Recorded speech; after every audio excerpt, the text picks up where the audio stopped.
చెప్పే మాయ మంత్రం కథ కదే,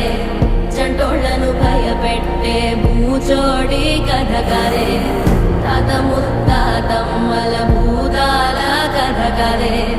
విక్రమాదిత్యుడు చెప్పిన వేదాళుడి కథ కదే, దీపము నుండి బియ్యం వచ్చే అల్లావుద్దీన్ కథ కదే, ఇది ముడత చర్మం ముసలి చెప్పే కథ లాంటి నిజమే.